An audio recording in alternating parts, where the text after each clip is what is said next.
कोंढाण्यासाठी तानाजी गेला, घोडखिंडीसाठी समोर बाजी आला, महाराष्ट्र धर्म वाढवण्यासाठी स्वराज्य रक्षक झाला.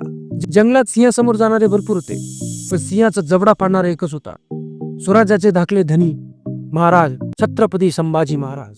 छावा का ट्रेलर आया है. Looks promising, but were all Maratha peoples are descendant of Chhatrapati Shivaji Maharaj and Sambhaji महाराज.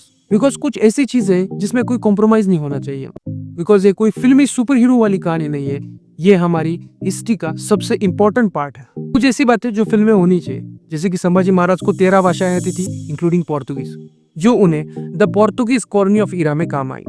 तब औरंगजेब ने एक झूठा प्लान बनाकर छत्रपति शिवाजी महाराज को फंसाने का प्लान बनाया और उनको आगरा में बुलाकर जेल में डाल दिया.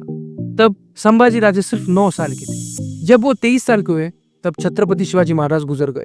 जब किसी भी राज्य का राजा नहीं रहता तब प्रजा घबरा उठती है, सहम जाती है, पर संभाजी राजे ने ऐसा होने नहीं दिया. वो उसी दिन हमारे लिए छत्रपति संभाजी राजे बन गए. तब 23 साल के संभाजी राजे और 20,000 सैनिकों के साथ उन्होंने मुगलों के 8 लाख सैनिकों को मार दिया. हर बार नहीं, बार बार. अगले सिर्फ 9 सालों में संभाजी महाराज ने 120 लड़ाइयां लड़ी और उनमें से वो एक भी नहीं हारे. जैसे कि अंत में होता है, कोई अपना ही हमें दगा दे जाता है. गनोजी शिर्के, यसुभाई के अपने भाई. संभाजी राजे ने उन्हें वतनदारी देने से मना कर दिया क्योंकि ये छत्रपति शिवाजी महाराज के बनाए हुए पॉलिसीज के अगेंस्ट था. जब संभाजी महाराज रायगढ़ जाने के लिए सीक्रेट रास्ते से जा रहे थे, तब गनोजी शिर्के ने यह बात औरंगजेब को बता दी और औरंगजेब ने महाराज को पकड़ लिया. पकड़े जाने के बाद उन्हें फिजिकली भी टॉर्चर किया और मेंटली भी. औरंगजेब ने संभाजी राजे के सामने 3 शर्तें रखी.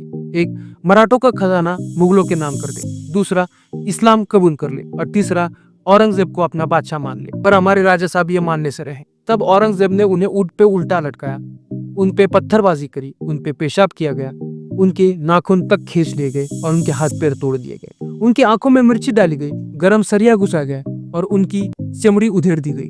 पर उनको हर बार पूछा गया कि ये 3 शर्तें आपको मंजूर है. उन्होंने कहा नहीं. फिर महाराज को मार दिया गया. ये हिस्टोरिकल कहानी मैंने क्यों सुनाई? क्योंकि मैं चाहता हूँ कि छावा इस कहानी को अपनी ईमानदारी से लोगों के सामने पेश करे और लोगों को पता चले कि कहीं ना कहीं हम सब छत्रपति शिवाजी महाराज और संभाजी महाराज के बलिदान को नमन करते हैं.